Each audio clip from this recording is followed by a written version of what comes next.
স্বাগত Asian news আপডেটে। আপনাদের সাথে আছি আমি মুক্তা ইসলাম। সমালোচনার মধ্যে থাকলে দেশের মানুষের কোনো উন্নয়ন হবে না বলে মন্তব্য করেছেন বিএনপির চেয়ারম্যান তারেক রহমান। দুপুরে চট্টগ্রামে নগরীর পোলো গ্রাউন্ডে আয়োজিত নির্বাচনী সমাবেশে প্রধান অতিথির বক্তব্যে এ মন্তব্য করেন তিনি। তারেক রহমান বলেন, মানুষ পরিবর্তন ও রাজনৈতিক অধিকার চায়। আমাদেরকে দোষারোপের রাজনীতি থেকে বেরিয়ে আসতে হবে। সমালোচনার মধ্যে থাকলে দেশের মানুষের কোনো উন্নয়ন হবে না। বিএনপি চেয়ারম্যান তারেক রহমান বলেন, ক্ষমতায় গেলে বিএনপি 1 লাখ স্বাস্থ্যসেবা কেন্দ্র ও খাল খনন করবে।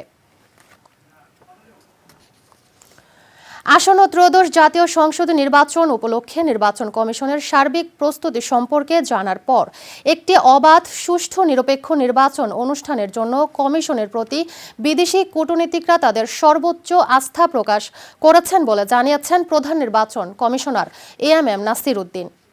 রাজধানীর গুলশানে একটি হোটেলে বাংলাদেশে অবস্থিত দূতাবাস ও মিশনে কর্মরত বিদেশি কূটনীতিকদের সঙ্গে বৈঠক শেষে তিনি সাংবাদিকদের প্রশ্নের জবাবে এ কথা জানান।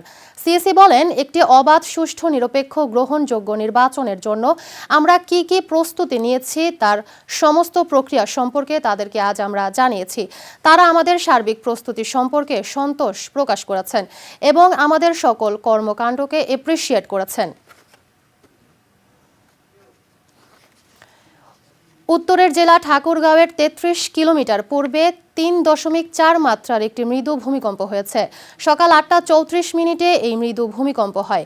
অগ্ন্যুৎপাত ও ভূমিকম্প বিষয়ক ওয়েবসাইট ভোলকানো ডিসকভারি জানিয়েছে, ভূমিকম্পের গভীরতা এখনও নিরূপণ করা যায়নি, যদিও ধারণা করা হচ্ছে এটি অগভীর ভূমিকম্প ছিল।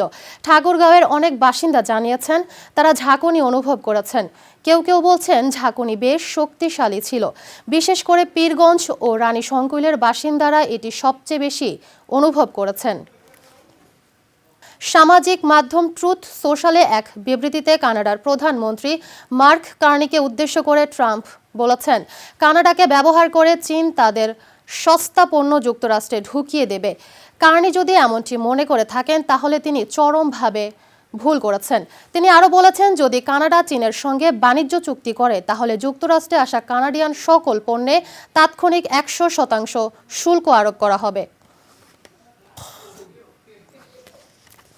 দর্শক, এই ছিল এশিয়ান নিউজ আপডেট। ধন্যবাদ এতক্ষণ সাথে থাকার জন্য।